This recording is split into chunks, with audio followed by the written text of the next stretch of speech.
Tether a lancé Alloy, une nouvelle plateforme introduisant le AUSDT, un actif numérique surcollatéralisé par Tether Gold. Alors, qu'en est-il vraiment ? Le Crypto Daily. Mon nom est Benjamin Cohen. Et vous êtes bien sur le Crypto Daily. Le podcast qui traite de l'actualité crypto, NFT et métaverse. Dans vos oreilles, chaque jour, du lundi au vendredi. Salut, c'est Benjamin du Crypto Daily, j'espère que vous allez bien, et c'est donc notre actualité principale aujourd'hui. On évoquera aussi l'annonce de Deutsche Telekom avant de parler du succès du réseau Ton. Mais avant tout ça, et attention, il fait très mal, le coin du marché. Here comes the money. Here we go. On a une journée qui fait très mal, notamment aux alts. On a Bitcoin à moins 0,5%, qui lui tient particulièrement bien, à 65 600 $. L'Ethereum, moins 2,5% à 3 400 $. Le BNB, moins 1,5% à 590 $. Le Solana qui prend moins 5% et qui plonge à 137 $. Le XRP ne bouge pas. En 8e position, le Ton perd 5,5%. En 9e position, le Doge perd 8,4%. Et enfin, en 10e position, on a Cardano qui prend aussi moins 6%. C'est très dur. Là, tous les alts sont en train de saigner. C'est rouge. Pour info, on a ZK Sync, donc qui est sorti hier, qui prend directement à moins 16%, le Phantom moins 15%, le WorldCoin moins 15%, l'Ethena Labs moins 14%, le Dog with Hat moins 12%, enfin en tout cas voilà. Vous voyez, ça fait très mal. Alors attention, c'est un test de marché, hein, c'est dur. Le meilleur conseil que je peux donner comme ça, c'est comme d'habitude, débrancher, déconnecter, supprimer l'application où vous regardez vos wallets sur votre téléphone et aller profiter dehors. Il recommence à faire beau, c'est l'été, profitez avec vos proches et laissez ça de côté, on en reparlera après l'été.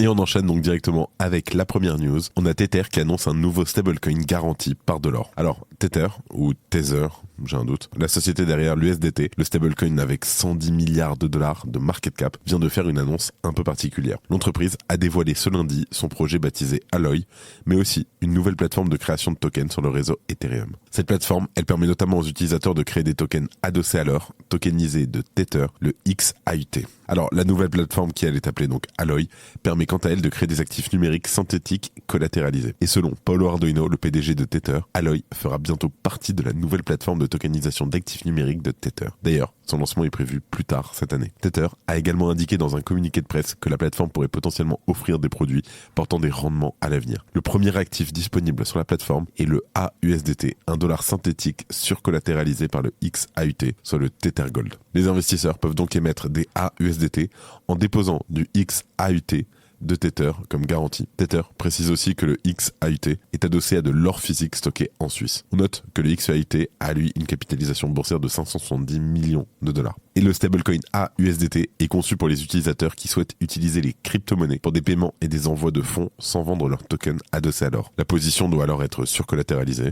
Mais qu'est-ce que ça veut dire concrètement ? Eh bien tout simplement que le montant de nouveaux tokens que les utilisateurs peuvent créer est limité à 75% de la valeur de la garantie. La gestion de l'émission des actifs sera assurée par Moongold et Moongold El Salvador, qui sont réglementés par la Commission nationale des actifs numériques, le CNAD du Salvador. Cette nouvelle offre de Tether suit donc des efforts pour élargir ses services au-delà de l'émission de l'USDT. On rappelle que l'USDT est le plus grand stablecoin en termes de valeur et est reconnu comme un pilier du marché des actifs numériques.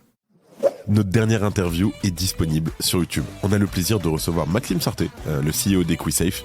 Maxime qui, à 14 ans, et ce n'est pas une blague, faisait déjà plusieurs centaines de milliers d'euros et qui est aujourd'hui donc le CEO d'EquiSafe, qui est en fait une plateforme financière qui va faciliter l'investissement dans les entreprises. Elle va offrir des services tels que le crowd equity, le marché d'actions de gré à gré et le private equity. C'est très intéressant, surtout si vous avez l'habitude d'investir. Je vous conseille vraiment de la regarder. Bien sûr, le lien est en description.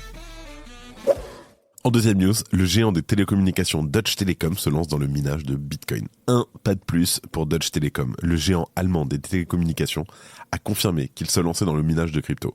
Mais à quoi cela va-t-il ressembler ? En fait, Deutsche Telekom, c'est la première entreprise de télécommunications européenne et elle n'en est pas à son coup d'essai dans la blockchain. Cette dernière initiative est quand même conséquente puisqu'elle parachève son ambition de se lancer dans le minage de crypto-monnaies. La nouvelle a été annoncée par le responsable Web3 de l'entreprise, Dirk Roeder, dans le cadre de la conférence BTC Prague qui a eu lieu vendredi dernier. Il a rappelé que Deutsche Telekom opérait déjà des nœuds depuis 2023 sur le réseau Bitcoin ainsi que sur le Lightning Network. On avait d'ailleurs parlé dans ce même podcast. Mais cette dernière initiative, elle va aller plus loin si l'on en croit un de ses commentaires humoristiques. Je cite: c'est avec une grande fierté que nous vous révélons un petit secret. Nous allons faire de la photosynthèse de monnaie numérique prochainement. Alors, interrogé par un présentateur, le responsable Web3 de Deutsche Telekom a confirmé qu'il s'agissait bien de minage de Bitcoin. Alors, on n'en sait pour l'instant pas plus sur le sujet, mais c'est un pas en avant conséquent. La société, en fait, c'est la plus grande société de télécommunications d'Europe. Elle pèse actuellement 120 milliards de dollars. Et en plus de ça, ça fait plusieurs années que Deutsche Telekom multiplie les initiatives autour de la blockchain. Dès 2020, une de ses filiales avait commencé à exploiter un nœud de Chainlink. L'année suivante, le géant s'était associé à Celo Network afin de lancer un stablecoin en euros. Par ailleurs, Deutsche Telekom s'était aussi attaqué à une blockchain d'ampleur en 2022, Ethereum. Elle avait d'ailleurs commencé à fournir une infrastructure de liquid staking en collaboration avec Stakewise. Et si aucune annonce officielle n'a été faite pour l'instant en ce qui concerne cette photosynthèse, cette prise de parole montre donc bien la montée en puissance du géant des télécoms et l'entreprise semble bel et bien faire du Web3 un pilier central de sa stratégie. Merci d'écouter le Crypto Daily. Et enfin, en dernière news, je voulais qu'on prenne un peu de temps pour parler du réseau Ton qui est en train d'exploser. Alors, la plupart du temps, Bitcoin inflige ses mouvements de prix au reste du secteur des cryptos. Mais cette règle, en fait, elle n'est pas nécessairement absolue. Et c'est à ce moment qu'il est possible d'identifier des projets en capacité de superformer le Bitcoin, au moins sur une période donnée. Une spécialité que certains attribuent d'ailleurs au marché des meme coins. Alors la règle, elle est toute simple, il n'y a aucun fondamental pour s'assurer d'un bottom minimal sur ce marché dédié à la pure spéculation. Et au milieu de toute cette volatilité, des projets semblent malgré tout se détacher par leur singularité. C'est notamment le cas du réseau Ton, donc The Open Network, dont la crypto-monnaie éponyme ne cesse d'enregistrer des nouveaux records de prix. Le jeton affiche une hausse presque indécente de 445% depuis le début de l'année 2024. Il superforme largement Bitcoin, qui lui est à 150%. On note que ça reste encore loin du très populaire réseau Solana, dont la crypto-monnaie Sol affiche une envolée de 825% sur la même période. Et la principale force du réseau Ton est sans aucun doute d'être directement associée à la messagerie Telegram. Mais il est aussi porté par des annonces régulières, comme par exemple le récent lancement du jeton communautaire Stars, destiné à encourager le développement de son écosystème, ou encore on a eu le Notcoin récemment qui est sorti. Alors en tout cas, c'est des données essentielles soulignées par Rachel Lucas, qui est analyste pour l'exchange crypto australien BTC Market. Et suite au récent record enregistré par la TVL du réseau, Ton se positionne au-delà des 600 millions de dollars. Elle a donné son avis. Je cite, « Cette masse massive d'utilisateurs potentiels, environ 100 fois plus importante que toutes les autres blockchains combinées, fournit un socle solide pour un écosystème florissant. » Et ce succès est confirmé par deux données essentielles dans le secteur des cryptos. En premier lieu, et malheureusement, c'est la prolifération des arnaques au sein de cet écosystème naissant, mise en lumière notamment par la structure Kaspersky. Et en second lieu, les hausses enregistrées pour une toute nouvelle horde de meme coins associés à cette blockchain, dont les stars actuelles qui se nomment Resistance Dog, REDO, Resistance Cat, RECA, et le Ton Inu, le TINU. En tout cas, le réseau Ton poursuit donc son évolution fulgurante à contre-courant de la morosité ambiante sur le marché des cryptos. Bien entendu, on va regarder ce que ça va donner d'ici quelques temps. Je vous laisse avec Thomas pour les news en bref, et je vous retrouve juste après. Merci Benjamin et bonjour à tous. Et on commence avec la SEC qui refuse de réduire l'amende de Ripple.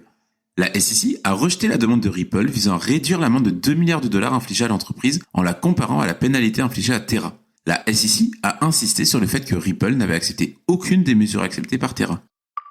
On enchaîne avec ZK Sync qui lance son token. Le token ZK a été lancé sur plusieurs plateformes d'échange le 17 juin après un airdrop très attendu. Ce lancement a rencontré des défis tels que des fluctuations de prix, des problèmes de charge réseau et des tentatives de scam.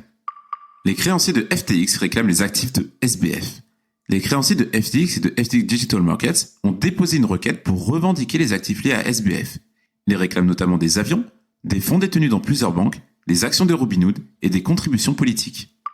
Bybit intègre Apple Pay. Bybit, une des plus grandes plateformes d'échange de crypto-monnaies, a intégré Apple Pay pour offrir une expérience d'achat de crypto plus sécurisée et pratique à ses utilisateurs. Cette intégration permet des paiements simplifiés via les produits Apple. Et on termine avec Paris Match qui lance une collection de photos iconiques en NFT. Paris Match organise une vente aux enchères de 75 NFT Serum de photos iconiques de ses archives. Notons que chaque fichier numérique est accompagné d'une impression physique numérotée et signée. Les enchères, elles, débutent à 0,3 ETH. Et voilà, c'est la fin de ce résumé de l'actualité du jour. Évidemment, pensez à vous abonner, à mettre un like ou un commentaire, quelle que soit d'ailleurs l'application que vous utilisez pour nous écouter. On est disponible sur YouTube, podcast, Spotify, partout. Rendez-vous aussi sur YouTube pour voir la dernière interview avec Maxime Sarté. Je rappelle, à 14 ans, il faisait des centaines de milliers d'euros. Moi, j'étais littéralement en train de dépenser de l'argent, c'est tout. En tout cas, je crois que j'ai tout dit. Faites attention à vous et moi, je vous dis à demain. C'était Benjamin pour le Crypto Daily. Merci et à très vite.